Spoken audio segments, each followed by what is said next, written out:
ನಾನು ಬೇರೆ ಬೇರೆ ಡಿಸ್ಟಿಕ್ ಇರ್ಬೋದಲ್ಲ, ನೀವು ಬೇರೆ ಬೇರೆ ತಾಲೂಕು. ಆಮೇಲೆ ಟೋಟಲಿ ಎಲ್ಲರೂ ಹೊಲಗಳು ಅದಾವ ನಿಮ್ಮ ಎಲ್ಲರೂ ಎಲ್ಲರೂ ಹೊಲಗಳು ಅದಾವ. ಫಸ್ಟ್ ಆಫ್ ಆಲ್ ನಿಮ್ಗೆ ಹೇಳ್ಬೇಕಂತಂದ್ರ ನೀವು ಕೃಷಿ ಸೈಕಿಯರ್ ಆಯ್ಕೆಯಾಗಿರಂತಂದ್ರ ನೀವು ಪುಣ್ಯವಂತರ ಅಂತ ತಿಳ್ಕೊರಿ. ಯಾಕಂತಂದ್ರ ಒಬ್ಬ ರೈತರಿಗೆ ಹೋಗಿ ನೀವು ಟ್ರೈನಿಂಗ್ ಕೊಡೋದು ಅಂತಂದ್ರ ಇದೊಂದು ದೊಡ್ಡ ಪುಣ್ಯದ ಕೆಲಸ. ಇದು ಎಲ್ಲಾರ್ಗೂ ಸಿಗುವುದಿಲ್ಲ. ಯಾರು ಪುಣ್ಯವಂತ ಇರ್ತಾರಲ್ಲ ಅವ್ರಿಗೆ ಸಿಗುತ್ತದೆ. ಆಮೇಲೆ ನಿಮಗೆ ನಾ ಟ್ರೈನಿಂಗ್ ಕೊಡತ್ತಂದ್ರೆ ನಾನು ಒಬ್ಬ ಪುಣ್ಯವಂತ. ನಮ್ಮ ದೇಶ ನಿಂತಿದ್ದನ ಏನಪ್ಪಾ ಅಂತಂದ್ರ ಕೃಷಿ ಮೇಲೆ. ಯಾಕಂತಂದ್ರ ಏನೋ ಒಂದು ನಾವು ಹಿನ್ನೆಲೆ ಹೋಗ್ಬೇಕಂತಂದ್ರ ಕೃಷಿಯಿಂದ ಬಂದಿರ್ತೈತಿ. ಹೌದಾ? ನೀವು ಆಮೇಲೆ ನಿಮ್ಮ ಮನೆಯೊಳಗೆ ಏನು ಕೆಮಿಕಲ್ ಮಾಡ್ತಿರೋ, ಸಾವಯವ ಕೃಷಿ ಮಾಡ್ತಿರೋ, ಹೆಂಗ ರಾಸಾಯನಿಕ ಮಾಡ್ತೀರಿ? ಅವ್ರನ್ನೆಲ್ಲ ನೀವು ಟರ್ನ್ ಮಾಡ್ಬೇಕಂತಂದ್ರ ಭಾಳ ತ್ರಾಸ ಆಗತ್ತೆ. ಆಮೇಲೆ ನೀವು ರೈತರಿಗೆ ಹೇಳ್ತಿರ್ತಿರಲ್ಲ ಸಾವಯವ ಕೃಷಿ ಮಾಡಂತೇಳಿ, ಅವ್ರು ಮೊದಲು ನಿಮ್ಗೆ ಅದನ್ನ ಹೇಳ್ತಾರ ಟಾರ್ಗೆಟ್. ನಿಮ್ಮ ಮನ್ಯಾನವ್ರು ಹೇಳ್ರಿ ನೀವು ಅಂತೇಳಿ.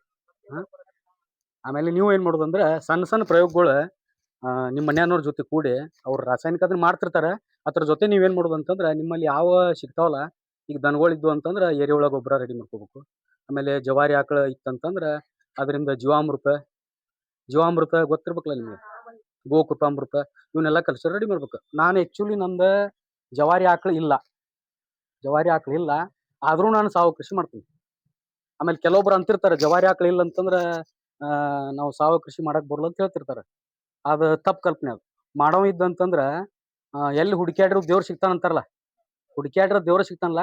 ಹಿಂಗಾಗಿ ನನಗೀಗ ಒಂದು ಸ್ವಲ್ಪ ಅನಾನುಕೂಲದಿಂದ ನಾನು ಆಕಳ ಸಾಕಿಲ್ಲ. ನೆಕ್ಸ್ಟ್ ಟೈಮ್ ಪ್ಲಾನ್ ಇದೆ ನಂದು. ನಾನು ಏನು ಮಾಡ್ತೀನಿ, ಗೋಶಾಲೆಗೆ ಹೋಗ್ತೀನಿ. ನಾನು ಗೋಶಾಲೆಗೆ ಹೋಗಿ ಸಗಣಿ ಗೋಮೂತ್ರ ಕಲೆಕ್ಟ್ ಮಾಡ್ತೀನಿ. ಕಲೆಕ್ಟ್ ಮಾಡಿ ಅದಕ್ಕೆ ಯಾವ್ಯಾವ ರೀತಿ ನಮ್ದು ಕಲ್ಚರ್ ಬರ್ತಾವಲ್ಲ, ನಾವು ಅದರಿಂದ ಜೀವಾಮೃತ ಮಾಡ್ಬೋದು, ಗೋಕೃಪಾಮೃತ ಮಾಡ್ಬೋದು, ಆಮೇಲೆ ಪಂಚಗವ್ಯ ಮಾಡ್ಬೋದು, ಆಮೇಲೆ ಘನ ಜೀವಾಮೃತ ಮಾಡ್ಬೋದು. ಇವೆಲ್ಲ ಐಡಿಯಾ ಇರ್ಬೋದಲ್ಲ ನಿಮ್ಗೆ. ಆಮೇಲೆ ಒಂದು ನಾನು 3 ಕಲ್ಚರ್ ಮಾಡಿದ್ದೀನಿ ನಾನು. ಆಮೇಲೆ ಮತ್ತೆ ನಿಮ್ಗೆ ಸಬ್ಜೆಕ್ಟ್ ಹೇಳ್ತೀನಿ ನಾನು. 3 ಕಲ್ಚರ್ ಯಾವ ಅಂತಂದ್ರೆ ಇದು ಪಂಚಗವ್ಯ ಅಂತೇಳಿ.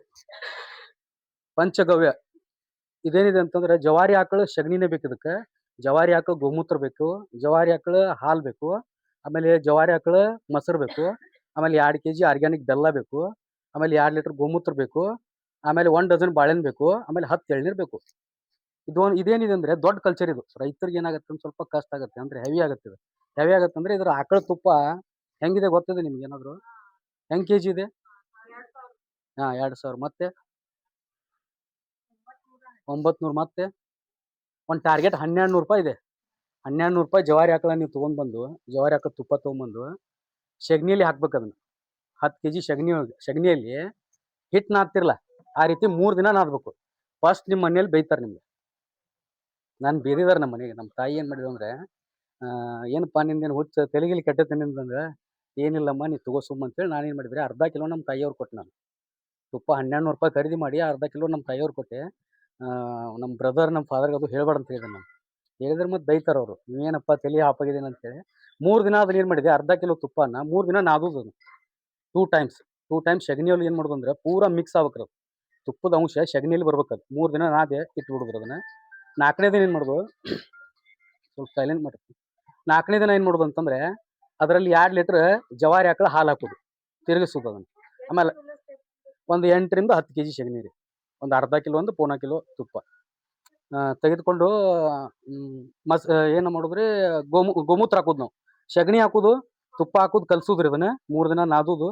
4ನೇ ದಿನಕ್ಕೆ ಏನು ಮಾಡೋದು, ಗೋಮೂತ್ರ ಹಾಕೋದು 2 ಲೀಟರ್, ತಿರುಗಿಸೋದು 2 ಟೈಮ್. ಆಮೇಲೆ 5ನೇ ದಿನಕ್ಕೆ 2 ಲೀಟರ್ ಜವಾರಿ ಆಕಳ ಹಾಲು, ಆಮೇಲೆ 6ನೇ ದಿನಕ್ಕೆ 2 ಲೀಟರ್ ಜವಾರಿ ಆಕಳ ಮೊಸರು, 7ನೇ ದಿನಕ್ಕೆ 2 ಕಿಲೋ ಆರ್ಗ್ಯಾನಿಕ್ ಬೆಲ್ಲ, ಆಮೇಲೆ 8ನೇ ದಿನಕ್ಕೆ 1 ಡಜನ್ ಬಾಳೆಹಣ್ಣು, 9ನೇ ದಿನಕ್ಕೆ 10 ಎಳ್ನೀರು. ಈ ರೀತಿ ಒಂದು 15 ದಿನ ಹಿಡಿತೈತ್ರಿ ಅದು. ಡೈಲಿ ಅದನ್ನ ತಿರುಗಿಸ್ಕೊಂಡ್ ನಾವು. ಆಮೇಲೆ ಒಂದು ವೀಕ್ ತಿರುಗಿಸಿ ಬಿಟ್ಟು ಬಿಡುದ್ರಿ. ಅದು ಹಂಗ ಒಂದು ಡಬ್ಬಲ್ ಇಟ್ಬಿಡುದು. ಅದನ್ನ ಒಂದು 40 ದಿಂದ 50 ಡೇಸ್ ಆದ್ಕೂಡಲೇ ಒಂದು ಕಲ್ಚರ್ ರೆಡಿ ಆಗುತ್ತೆ. ಅದನ್ನ ಏನು ಮಾಡ್ಬೇಕು, ನಾವು ಬಟ್ಟೆ ಒಳಗೆ ಚಾನಿಸ್ಬೋದ್ರಿ. ಬಟ್ಟೆ ಒಳಗೆ ಚಾನಿಸ್ಕೊಂಡು ನಾವು ಸ್ಪ್ರೇ ಮಾಡೋದಾತಂದ್ರೆ ಪಂಪ್ ಒಳಗೆ ಒಂದು 40 ರಿಂದ 50 ml ಹಾಕಿ ಯಾವುದೇ ಬೆಳಿಗ್ಗೆ ಅಂತಂದ್ರೆ ಗ್ರೋತ್ ಪ್ರಮೋಟರ್ ಆಗಿ ಕೆಲಸ ಮಾಡ್ಬೇಕು. ಆಮೇಲೆ ನಾವು ಡ್ರಿಂಚಿಂಗ್ನು ಮಾಡ್ಬೋದು. ಡ್ರಿಂಚಿಂಗ್ ಅಂದ್ರೆ ಒಂದು 100 ml ಆಗ್ಬೋದು. ಆಮೇಲೆ ನಮ್ಗೆ ಎರಡೂ ಅವಕಾಶ ಇಲ್ಲ ಅಂತಂದ್ರೆ ನಾವು ಬ್ಯಾರಲಲ್ಲಿ ಹಾಕಿ ಒಂದು 2 ಲೀಟರ್ ಹಾಕಿ ಭೂಮಿ ಜೋಡಿ ಬಿಡ್ಬೋದು ನಾವು. ಇವೆಲ್ಲ ಗ್ರೋತ್ ಪ್ರಮೋಟರ್ ಆಗಿ ಕೆಲಸ ಮಾಡ್ತಾವೆ. ತುಪ್ಪ ತಿಂದ ಮನುಷ್ಯ ಯಾವ ರೀತಿ ಆಗ್ತಾನಲ್ಲ ಆ ರೀತಿ ಬೆಳೆ ಆಗ್ತಾವೆ. ಇದು ನಾವು 6 ಮಂತ್ 1 ಇಯರ್ ಮಟನು ಯೂಸ್ ಮಾಡ್ಬೋದು. ಇದ್ರಾಗಿ ನಡೀತೈತ್ರಿ, ಏನು ಪ್ರಾಬ್ಲಮ್ ಇಲ್ಲ. ಬಟ್ ಅದನ್ನ ನಾವು ರೆಡಿ ಮಾಡ್ಕೊಂಡು ಕೂಡಲೇ ಯೂಸ್ ಮಾಡಿಬಿಡುದ್ರಿ. ಅದ್ರ ಆಮೇಲೆ ನಿಮ್ಗೆ ಯಾವುದೇ ರೀತಿ ಸ್ಪ್ರೇ ಅವಶ್ಯಕತೆ ಇಲ್ಲ ಅಥವಾ ಡ್ರಿಂಚಿಂಗ್ ಇಲ್ಲ ಅಂತಂದ್ರೆ ಸುಮ್ಮನೆ ನಿಮ್ಗೆ ನೀರಾಗಿ ಬಿಟ್ಬಿಡುದ್ರಿ. ನೀರೇನು ಬಿಡ್ತಿರ್ತಾರಲ್ಲ ಹರಿ ನೀರೊಳಗೆ ಬಿಟ್ಬಿಡುದ್ರಿ. ಇದೇನೈತಂದ್ರ ಇವನ್ನೆಲ್ಲ ನಾವು ಭೂಮಿಗೆ ಹಾಕ್ತಾ ಹಾಕ್ತಾ ಹಾಕ್ತಾ ಹೋಗ್ಬೇಕು. ನಾವು ಭೂಮಿಗೆ ಹಾಕ್ತಾ ಹಾಕ್ತಾ ಹೋಗೋದಂದ್ರ ಆಟೋಮೆಟಿಕ್ ಏನಾಗತ್ತಂದ್ರ ಭೂಮಿ ತಾಕತ್ ಆಗ್ತಾ ಹೋಗುತ್ತೆ.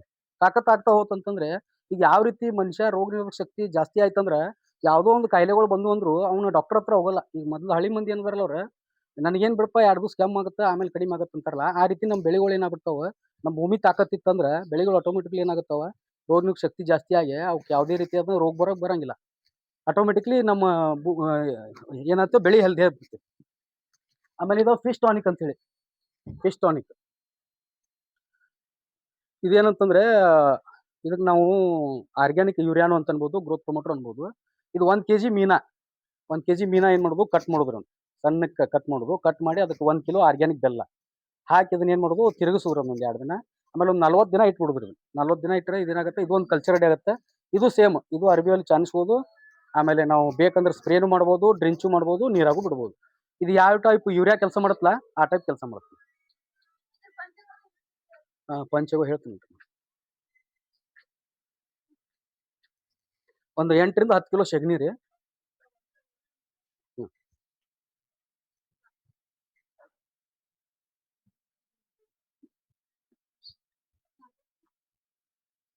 ನಂದೊಂದು ಯೂಟ್ಯೂಬ್ ಚಾನಲ್ ಇದೆ ತೋರಿ ನಾನು ಕಳಿಸ್ತೀನಿ ಸರ್ಗೆ ಅದ್ರಾಗ ನೋಡಿದ್ರೆ ಅಂದ್ರೆ ನೀವು ಪಾಪ ಡಿಸ್ಟರ್ಬೆನ್ಸ್ ಆಗುತ್ತೆ ನಿಮಗೆಲ್ಲ ವಿಡಿಯೋ ಮಾಡೋದ್ರಿಂದ ಕ್ಲಿಯರ್ ಆಗಿ ನಿಮ್ಗೆ ಕೇಳಂಗಿಲ್ಲ. ನಾನು ಯೂಟ್ಯೂಬ್ ನಾನು ಎರಡು ಯೂಟ್ಯೂಬ್ ವಿಡಿಯೋ ತೆಗ್ದೀನಿ. ಆಮೇಲೆ ನಾನು ಸ್ವಂತ 4 ವಿಡಿಯೋ ತೆಗ್ದೀನಿ. ಇದೇನಾಗತ್ತಂದ್ರೆ ನಿಮ್ಗೆ ಅರ್ಧಂಬರ್ಧ ಆಗುತ್ತೆ ನಾಲೆಜು ಬರಂಗಿಲ್ಲ. ಹೇಳ್ತೀನಿ ಅದ 8 ರಿಂದ 10 ಕೆಜಿ ಸಗಣಿ ರೀ. ಜವಾರಿ ಆಕಳ ಸಗಣಿನೇ ಬೇಕ್ರಿ. ಅಂದ್ರೆ ಏನಾಗತ್ತಂದ್ರ ಜವಾರಿ ಆಕಳ ಸಗಣಿ ಆದ್ರೆ ಒಂದ್ ಸ್ವಲ್ಪ ಅದ ವರ್ಕ್ ಚಲೋ ಆಗುತ್ತೆ. 8 ರಿಂದ 10 ಕಿಲೋ ಸಗಣಿ ರೀ.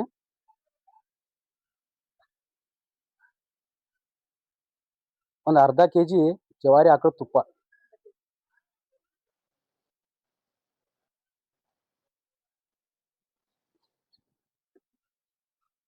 2 ಲೀಟರ್ ಜವಾರಿ ಆಕಳ ಹಾಲು ರೀ. ಏನ್ರಿ ಮೇಡಮ್ ಒಂದಿನ ಬಿಟ್ರಿ ಒಂದಿನ ಬಿಟ್ಟು 2 ಲೀಟರ್ ಜವಾರಿ ಆಕಳ ಹಾಲು ಐತ್ರಿ. 2 ಲೀಟರ್ ಜವಾರಿ ಆಕಳ ಮೊಸರು,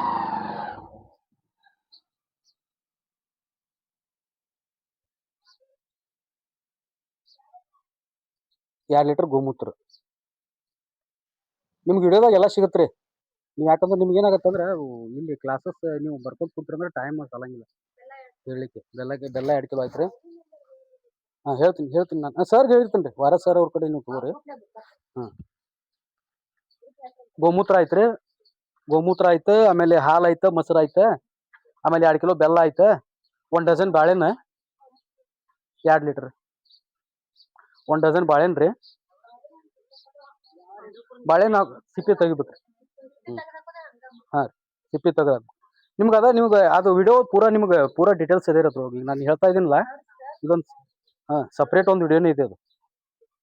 ಯಾಕಂದ್ರೆ ಸಬ್ಜೆಕ್ಟ್ ಏನಾಗತ್ತೆ ಭಾಳ ಇರುತ್ತೆ. ನಾವು ಕಲ್ಕೋಬೇಕಂತಂದ್ರೆ ನಾವು ಎಷ್ಟು ಕಲ್ತ್ರು ಕಡಿಮೆ. ನೀವೊಂದು 4 ದಿನ 5 ದಿನ ಟ್ರೈನಿಂಗ್ ತಗೋತಿರಲ್ಲ, ಈಗ ಇಷ್ಟು ತಗೊಂಡ್ರು ನೀವು ಕಡಿಮೆನ. ನೀವೇನ್ ಮಾಡ್ಬೇಕಂದ್ರೆ ಎಕ್ಸ್ಟ್ರಾ ಮತ್ತೆ ಯೂಟ್ಯೂಬ್ ಒಳಗೆ ಅಲ್ಲೇ ಇಲ್ಲೇ ನೋಡ್ಕೊಂಡು ಒಂದು ಸ್ವಲ್ಪ ನಾಲೆಜ್ ತಗೋಬೇಕು. ಆಮೇಲೆ ಎಲ್ಲ ನನ್ನ ಹತ್ರ ಇರಂಗಿಲ್ಲ. ನಾನು ಎಷ್ಟೋ ಶಾನೆ ಆದೀನಿ, ನಾನು ಎಷ್ಟೋ ಕಲ್ತೀನಿ ಅಂದ್ರೆ ನಾನು ಕಡಿಮೆನ. ನಾನು ₹1ದಾಗ 10 ಪೈಸಾ ಕಲ್ತಿರ್ತೀನಿ. ಆ 10 ರೂಪಾಯಿದಾಗ ನಿಮ್ಗೆ 5 ಪೈಸಾ ಹೇಳ್ತಿರ್ತೀನಿ ನಾನು.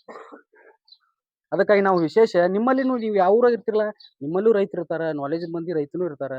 ಯಾರ್ಯಾರು ನಮ್ಗೆ ಅನುಕೂಲ ಆಗ್ತಾರಲ್ಲ ಆ ರೈತರಿಗೆ ನಾವು ವಿಸಿಟ್ ಕೊಡೋದು, ಅವ್ರ ಹತ್ರ ಏನು ನಾಲೆಜ್ ಇರ್ತಲ್ಲ ಅದನ್ನ ನಾವು ತಗೋದು. ಎಲ್ಲ ನಾವು ಇಲ್ಲಿ ಎಲ್ಲೇ ಈಗ ನೀವು KVK ಎಲ್ಲ ಕಲಿಬೇಕಂತಂದ್ರೆ ಆಗಂಗಿಲ್ಲ. ನಮ್ಗೆ ಎಲ್ಲಿ ಟೈಮ್ ಸಿಗತ್ತಲ್ಲ ಅಷ್ಟ. ಇದಾಯ್ತು. ಇನ್ನು ಫಿಶ್ ಅಮೆನೂ ಹೇಳಿದ್ದೀನಿ ನಿಮ್ಗೆ. ಇದೊಂದು ವನಸ್ಪತಿ ಅಂತ ಹೇಳಿ, ಇದು ನಮ್ಮ ಕಣ್ಣೇರ್ ಮಾಡೋದು ಅಜ್ಜಾರ್ ಹೇಳಿರ್ತಾರೆ. ಇದಕ್ಕೆ ಇದು ಆಲದ ಗಿಡ ಇರ್ತಾವಲ್ಲ, ಆಲದ ಗಿಡ, ಅದಕ್ಕೆ ಹಕ್ಕಿಗಳು ಏನ್ ಮಾಡ್ತಾವ ಅಂದ್ರೆ ರಾತ್ರಿ ಬರ್ತಾವ್ರಿ.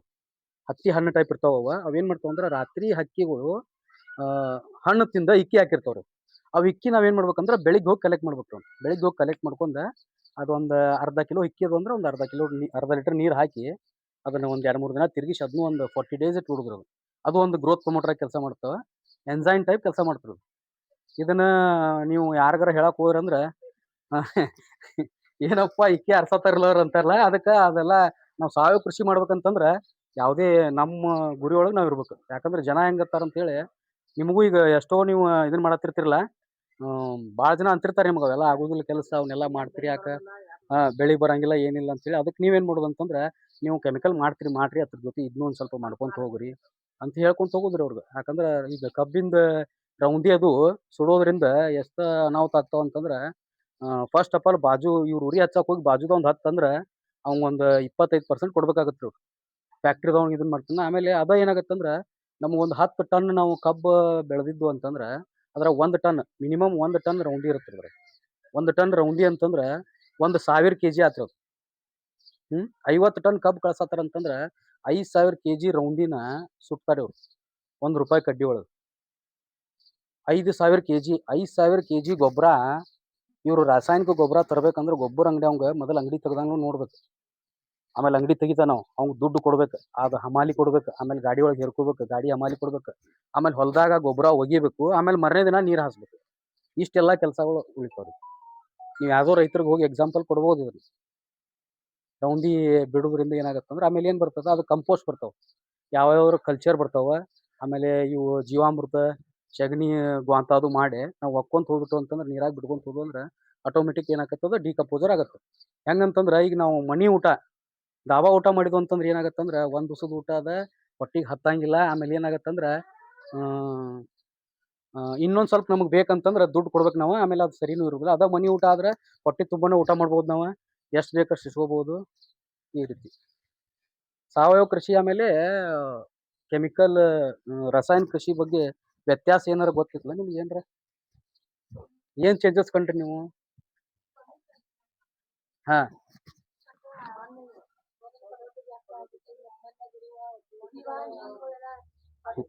ಹ್ಮ್ ಹ್ಮ್ ಹಾ ಹಾ ಇವು 3 ಐಡಿಯಾ ಅದಾವಲ್ಲ ನಿಮ್ಗೆ? ನೈಸರ್ಗಿಕ ಕೃಷಿ, ಸಾವಯವ ಕೃಷಿ, ಆಮೇಲೆ ರಾಸಾಯನಿಕ ಕೃಷಿ. ರಾಸಾಯನಿಕ ಕೃಷಿ ಏನಾಗತ್ತಂತಂದ್ರ ನೀವೆಲ್ಲ ಏನಂದ್ರ ಈಗ ಹೇಳಿನಲ್ ನಿಮ್ಗೆ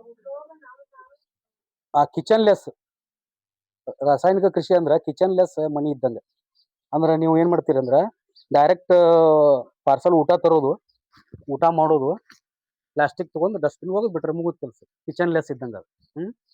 ಆಮೇಲೆ ಸಾವಯವ ಕೃಷಿ ಅಂತಂದ್ರ ನೀವೊಂದು ಅಡಿಗೆ ಮನಿ, ನಿಮ್ಗೆಲ್ಲ ಒಂದು ಅಡಿಗೆ ಮನಿ ರೆಡಿ ಮಾಡ್ಕೊಂಡ ನೀವು ಏನಂತಂದ್ರ ಎಲ್ಲಾ ರೀತಿ ಅಡಿಗೆ ಮನಿ ಅಂತಂದ್ರ ಪ್ರತಿಯೊಂದು ಬೇಕಲ್ಲಿ. ಗ್ಯಾಸ್ ಹಿಡ್ದ, ಸಿಲಿಂಡರ್ ಹಿಡ್ದ, ಗ್ಯಾಸ್ ಕಟ್ಟಿ ಹಿಡ್ದ, ಅರಿಶಿನ ಪುಡಿ, ಉಪ್ಪ, ಅಕ್ಕಿ, ಬಾಳ್ಗಿ, ಎಣ್ಣಿ ಎಲ್ಲ ಬೇಕದು. ಆ ರೀತಿ ನಮ್ಮ ಸಾವಯವ ಕೃಷಿದಾಗ ನಾವು ಎಷ್ಟು ನಮ್ಮ ಸಾವಯವ ಮಟೀರಿಯಲ್ಗಳು ನಾವು ಎಷ್ಟು ಹಾಕ್ತಾ ಹೋಗುತ್ತಲ್ಲ ಆ ರೀತಿ ನಮ್ದು ಭೂಮಿ ಶ್ರೀಮಂತ ಆಗತ್ತೆ. ಈಗ ಸಾವಯವ ಕೃಷಿ ಒಳಗೆ ಸಕ್ಸಸ್ ಯಾಕೆ ಜನ ಆಗಂಗಿಲ್ಲ ಅಂತಂದ್ರ ಇದ್ರಾಗ ಏನೈತಂದ್ರ ನಾವು ಅಡಿಗೆ ಮನಿ ಮಾಡೋ ಮಟ ಭಾಳ ತ್ರಾಸ ಐತಿ. ಅಡಿಗೆ ಮನಿ ನಾವು ರೆಡಿ ಮಾಡ್ಬೇಕು. ಅಡಿಗೆ ಮನಿ ರೆಡಿ ಮಾಡ್ಬೇಕಂತಂದ್ರ ನಮ್ಮ ಭೂಮಿ ಒಳಗೆ ಏನಾಗೈತಂದ್ರ ನಾವೆಲ್ಲ ರಾಸಾಯನಿಕ ಹಾಕಿ ಭೂಮಿ ಸತ್ವವನ್ನ ಕಳೆದ್ಬಿಟ್ಟಿದ್ದೀವಿ. ಭೂಮಿ ಸತ್ವ ಕಳೆದಿವಿ. ಆ ಸತ್ವ ನಾವು ರಿಟರ್ನ್ ತರ್ಬೇಕಂತಂದ್ರ ನಾವು ರಿಟರ್ನ್ ಅಡಿಗೆ ಮನಿ ಮಾಡ್ಬೇಕಲ್ಲಿ. ಅಡಿಗೆ ಮನಿ ಮಾಡ್ಬೇಕಂತಂದ್ರ ನಾವು ಪ್ರತಿಯೊಂದು ಏನದಾವಲ್ಲ ಇವು ಏನ್ ನಮಗೆ ಕಲ್ಚರ್ ಹೇಳಿದಲ್ಲ ನಿಮ್ಗೆ, ಈಗ ಒಂದು 3-4 ಅಷ್ಟೇ ಹೇಳಿದೆ. ಇನ್ನೂ ಹಲವಾರು ಕಲ್ಚರ್ಗಳದಾವ. ನಮ್ಮ ಹತ್ರ ಎಷ್ಟು ಸಾಧ್ಯ ಆಗ್ತಾವಲ್ಲ ಕಲ್ಚರ್ಗಳು ಅಷ್ಟೆಲ್ಲ ನಾವು ಹಾಕ್ತಾ ಹೋಗ್ಬಿಟ್ಟು ಅಂತಂದ್ರೆ ಒಂದು 3-4 ಇಯರ್ಸ್ದಾಗ ನಮ್ಮ ಹೊಲ ಯಾವ ರೀತಿ ಆಗತ್ತಂದ್ರ ನಾವು ಅದಕ್ಕೆ ಏನೂ ಮಾಡೋದು ಬೇಡ. ಎಲ್ಲ ನೀವು ಕೊಟ್ಟು ಬಿಟ್ಟಿರ್ತೀರಿ, ಅದ ಏನ್ ಮಾಡ್ತದೆ ಡಿಕಂಪೋಸರ್ ಮಾಡ್ತದೆ, ಅದ ಭೂಮಿ ಒಳಗೆ ಹೋಗ್ತದೆ, ಅದ ನಮಗೆ ಇಳುವರಿ ಕೊಡಕ್ಕೆ ಬರ್ತದೆ. ಆಮೇಲೆ ನ್ಯಾಚುರಲ್ ಕೃಷಿ ಅಂತಂದ್ರ ಅದಕ್ಕೆ ಏನೂ ಮಾಡಂಗಿಲ್ಲ. ಅದಕ್ಕೆ ಏನು ಮಾಡಂಗಿಲ್ಲ ಅಂತಂದ್ರ ನಮ್ಮ ಏನೀಗ ಕಾಡ್ನಾಗೆಲ್ಲ ಹಣ್ಣುಗಳು ಸಿಗ್ತಾವಲ್ಲ ಅದಕ್ಕೆ ಯಾರೂ ಏನೂ ಮಾಡಂಗಿಲ್ಲ. ಸಿಗ್ತಾವಲ್ಲಿ ನಮ್ದು ನಾವು ನ್ಯಾಚುರಲ್ ಕೃಷಿ ಮಾಡ್ಬೋದು. ಬಟ್ ಏನಾಗೈತೆ ಅಂತಂದ್ರೆ ನಾವು ಸಾವಯವ ಕೃಷಿದಿಂದ ಒಂದು ಸ್ವಲ್ಪ ಮುಂದೆ ಹೋಗ್ತಾ ಹೋಗುದು ಅಂತಂದ್ರೆ ನಾವು ನ್ಯಾಚುರಲ್ ಕೃಷಿ ಮಾಡ್ಬೋದು. ಒಮ್ಮೆ ನ್ಯಾಚುರಲ್ ಕೃಷಿ ಮಾಡಕ್ಕೂ ಆಗಂಗಿಲ್ಲ. ಸ್ವಲ್ಪ ನಾವು ಸಾವಯವದ ಅಂಶದ ತೆಗೆದುಕೊಂಡು ಹೋಗ್ತಾ ಇರ್ಬೇಕು.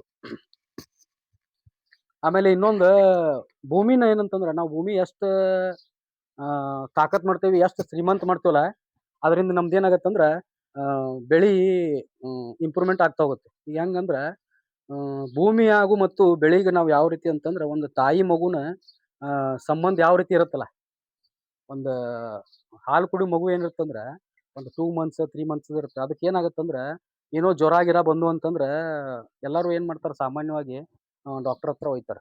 ಡಾಕ್ಟರ್ ಹತ್ರ ಹೋಗಿ ಅವ್ರಿಗೆ ಚೆಕಪ್ ಮಾಡಿಸಿ ಏನಾಗೈತಿ ಹೆಂಗಾಗೈತಿ ಅಂತೇಳಿ ಗಾಬರಿ ಆಗ್ತಾರ. ಗಾಬರಿ ಆಗಿ ಬಟ್ 100ಕ್ಕೆ 99 ಜನ ಏನ್ ವಿಚಾರ ಮಾಡೋದು ಅಂತಂದ್ರ ಮಗುವಿಗೆ ಆರಾಮಿಲ್ಲ ಅಂತಂದ್ರ ತಾಯಿ ಹೆಲ್ತ್ ಯಾವ ರೀತಿ ಇದೆ ಅಂತೇಳಿ ಯಾರೂ ವಿಚಾರ ಮಾಡಲ್ಲ. ಅದರ ಮೇನ್ ರೀಸನ್ ಏನಿದೆ ಅಂದ್ರೆ ತಾಯಿ ಹೆಲ್ತ್ ನಾವು ಒಳ್ಳೆತಂಗೆ ಕಾಪಾಡಿದ್ದು ತಾಯಿ ಹೆಲ್ದಿಯಾಗಿದ್ಳು ಅಂತಂದ್ರ, ಮಗು ಆಟೋಮೆಟಿಕ್ ಏನಾಗತ್ತಂದ್ರ ಹೆಲ್ದಿಯಾಗಿರುತ್ತೆ. ಇದನ್ನ ಯಾರೂ ಫೈಂಡ್ ಔಟ್ ಮಾಡೋಂಗಿಲ್ಲ. ಇದೇ ರೀತಿ ನಮ್ದು ಏನೈತಂದ್ರ ಭೂಮಿದು ಇದೇ ರೀತಿ ಇದೆ. ಭೂಮಿ ಆಮೇಲೆ ಬೆಳಿದ್ ಏನೈತಂದ್ರ ತಾಯಿ ಮಗುವಿನ ಸಂಬಂಧ ಇದ್ದಂಗೆ. ಒಂದ್ ಬೆಳಿಗ್ ಯಾವ್ದೋ ಒಂದ್ ರೋಗ ಬಂತಂದ್ರ ಎಲ್ಲಾರು ಏನ್ ಮಾಡ್ತಾರಪ್ಪಾ ಅಂತಂದ್ರ ನಮ್ಗ ಬೆಳಿಗ ಸ್ವಲ್ಪ ಕೀಡಿ ಬಂದೈತ್ರಿ, ರೋಗ ಬಂದೈತಿ, ಇಂಪ್ರೂವ್‌ಮೆಂಟ್ ಆಗ್ವತ್ತ, ಆಮೇಲೆ ಕಲರ್ ಬರ್ವಾತ, ಆಮೇಲೆ ಕಾಳು ಕಟ್ಟುವಾತ ಅಂತೇಳಿ ಏನ್ ಮಾಡ್ತಾರಂದ್ರ ಇವ್ರು ಯಾವುದೇ ರೀತಿ ಗೊಬ್ಬರ ಅಂಗಡಿಗದು ಹೋಗ್ತಾರ. ಅದ್ರ ಬದ್ಲಿ ನಮ್ ಭೂಮಿಯೊಳಗ್ ಏನಿದೆ, ಸಾವಯವ ಅಂಶ ಐತಿಲ್ಲೋ ಭೂಮಿಯೊಳಗ, ಆಮೇಲೆ ಯಾವುದೇ ರೀತಿಯಾದ ಸಾವಯವ ಕಂಟೆಂಟ್ ಐತಿಲ್ಲೋ, ಆಮೇಲೆ ನೀರ ಭೂಮಿಯೊಳಗ ಇಂಗ್ತತಿಲ್ಲೋ, ಹ್ಮ್. ಆಮೇಲೆ ನಮ್ದು ಆರ್ಗ್ಯಾನಿಕ್ ಕಾರ್ಬನ್ ಯಾವ ರೀತಿ ಇದೆ, ಅದನ್ನೆಲ್ಲ ಚೆಕ್ ಮಾಡಿ ನಾವು ಅದನ್ನೆಲ್ಲ ಓಕೆ ಮಾಡಿಬಿಟ್ವು ಅಂತಂದ್ರ, ನಮ್ ಬೆಳಿ ಏನಾಗತ್ತಂದ್ರ ನಂಬರ್ 1 ಬರುತ್ತೆ. ಎಲ್ಲಾರು ಏನ್ ಮಾಡ್ತಾರಂದ್ರ ಬೆಳಿನ ನೋಡ್ತಾರ. ಯಾವ್ದೋ ಒಂದು ನೀವು ಹೋದ್ರಂತಂದ್ರ ಬೆಳಿ ಮಸ್ತ್ ಐತ್ಪಾ ಇವಂದ ಭಾರಿ ಮಾಡಿದಾನ ಅಂತಾರ. ಯಾರು ಹೋಗಿ ಭೂಮಿ ಚೆಕ್ ಮಾಡಂಗಿಲ್ಲ. ನಾವ್ ಏನಂತಂದ್ರ ನಾವು ಕೃಷಿ ಒಳಗ ಹಿಂದುಳ್ಯಾಕ ಕಾರಣ ಏನಂತಂತಂದ್ರ, ಪ್ರತಿಯೊಬ್ರು ಬೆಳಿ ನೋಡ್ಯಾನ ಏನ್ ಮಾಡ್ತಾರಂತಂದ್ರ ಕೃಷಿ ಮಾಡಾಕ ಹೊಂಟಿದಾರ. ಭೂಮಿ ನೋಡಿ ಯಾರೂ ಮಾಡ್ತಾ ಇಲ್ಲ. ಭೂಮಿ ನೋಡಿ ಮಾಡಾಕ್ ಹೋದ್ರಂತಂದ್ರ ಇವ್ರೇನಂತಾರ ಲಾಸ್‌ನಾಗ ಹೋಗ್ತೀವಿ ನಾವು ಅಂತ ಹೇಳ್ತಾರ. ನಾವು 2 ವರ್ಷದಿಂದ 3 ವರ್ಷ ನಾವು ಎಷ್ಟ್ ನಮ್ಮ ಭೂಮಿ ಬಗ್ಗೆ ನಾವು ಕಾಳಜಿ ತಗೊಂಡ್ ಎಷ್ಟ್ ನಾವು ಮಾಡ್ತೀವಲ್ಲ ವರ್ಕ್, ಆ ರೀತಿ ನಮ್ದ್ ಏನಾಗತ್ತಂದ್ರ ರಿಸಲ್ಟ್ ಬರುತ್ತೆ. ಆಮೇಲೆ ಯಾರೂ ಲಾಸ್ ಅಂತಂದ್ರ ಭೂಮಿ ತಾಯಿ ಏನ್ ಮಾಡುತ್ತಂದ್ರ ಲಾಸ್ ಅಂತಿ ಮಾಡಂಗಿಲ್ಲ. ಏನೋ ಒಂದ್ 50,000 ಹಾಕಿದಾರಂತಂದ್ರ ಅಷ್ಟ್ ಮಾತ್ರ ದುಡ್ಡು ಕೊಡತೈತಿ ಅದ್ರೊಳಗ. ಬಟ್ ನಾವೇನ್ ಮಾಡ್ಬೇಕಂತಂದ್ರ ರೈತರ ಒಮ್ಮೆ ಯಾರು 10 ಎಕರೆ ಸಾವಯವ ಮಾಡಂತೇಳಿ ಯಾರಿಗೂ ಹೇಳಂಗಿಲ್ಲ. 10 ಎಕರೆ ಐತ್ರಿ 1 ಎಕರೆ ಮಾಡ್ಕೊರಿ. 1 ಎಕರೆ ಐತ್ರಿ ಅರ್ಧ ಎಕರೆ ಮಾಡ್ಕೊರಿ. ಅರ್ಧ ಎಕರೆ ಐತ್ರಿ 10 ಗುಂಟೆ ಮಾಡ್ರಿ. 10 ಗುಂಟೆ ಹೊಲ ಐತ್ರಿ ನಿಮ್ ಮನಿ ಪೂರ್ತಿಕ್ ತರಕಾರಿ ಬೆಳೀರಿ. ಈ ರೀತಿ ನೀವೇನ್ ಮಾಡ್ಬೇಕಂತಂದ್ರ ಅವ್ರ್ಗ ಸಜೆಷನ್ ಕೊಡ್ತಾ ಹೋಗ್ಬೇಕು. ಈ ರೀತಿ ಸಜೆಷನ್ ಕೊಟ್ಟು ಹೋದ್ರಂದ್ರ ಆಟೋಮೆಟಿಕ್ ಅವ್ರ್ ಏನಾಗತ್ತಾರ ಅಂದ್ರ ಅವ್ರ ಮೈಂಡ್‌ಸೆಟ್ ಏನಾಗತ್ತಂದ್ರ ಅಟ್‌ಲೀಸ್ಟ್ ನಮ್ ಮನಿಗ್ ಬೇಕಾಗಿದ್ದ ತರಕಾರಿಯಾರ ನಾವ್ ಬೆಳ್ಕೋತೇವಲ್ಲ, ಈ ರೀತಿ ಅಂತಾರವ್ರು. ನೀವು ಈಗ ಮನಿಯೊಳಗ ಹಿತ್ತಿತ್ತಂತಂದ್ರ ನೀವು ಕುಂಡೆ ಒಳಗೆಲ್ಲ ನೀವು ಬೆಳಿ ಬೆಳಿಬೋದು. ಸ್ವಲ್ಪ ಹೆಂಗೈತಂದ್ರ ನಾವು ಸ್ಟಾರ್ಟಿಂಗ್ ನಾವು ಪ್ರಯತ್ನ ಮಾಡ್ಬೇಕು. ಪ್ರಯತ್ನ ಮಾಡ್ತಾ ಹೋದ್ವು ಅಂತಂದ್ರ ಆಟೋಮೆಟಿಕ್ ಹ್ಮ್ ಎಲ್ಲಾ ಆಗ್ತಾ ಹೋಗುತ್ತೆ. ಆಮೇಲೆ ಯಾವುದೇ ಒಂದು ನಮ್ಗ್ ಸಿಗ್ಬೇಕಂದ್ರ ಒಮ್ಮೆ ಯಾವ್ದೂ ಸಿಗಂಗಿಲ್ಲ. ನಾವ್ ಯಾರ್ನೋ ನೋಡಿರ್ತೀವಿ ಸಾಧಾಕರ್ನ 10 ಎಕರೆ ಹೊಲ ಐತಿ, 20 ತೆಂಗಿನ ತೋಟ ಅದಾವು, ಆಮೇಲೆ 100 ದನ ಅದಾವನು, ಅವ್ದು ಇದು ಅಂತೇಳಿ ಭಾಳ ಇಂಪ್ರೂವ್‌ಮೆಂಟ್ ಆಗಿದ್ದು ನೋಡಿರ್ತೀವಿ ನಾವು. ಬಟ್ ಆ ವ್ಯಕ್ತಿನೂ ಏನಿರ್ತಾನ ಒಂದ್ ಟೈಮ್ ಜೀರೋ ಇರ್ತಾನ ಆ ವ್ಯಕ್ತಿನು.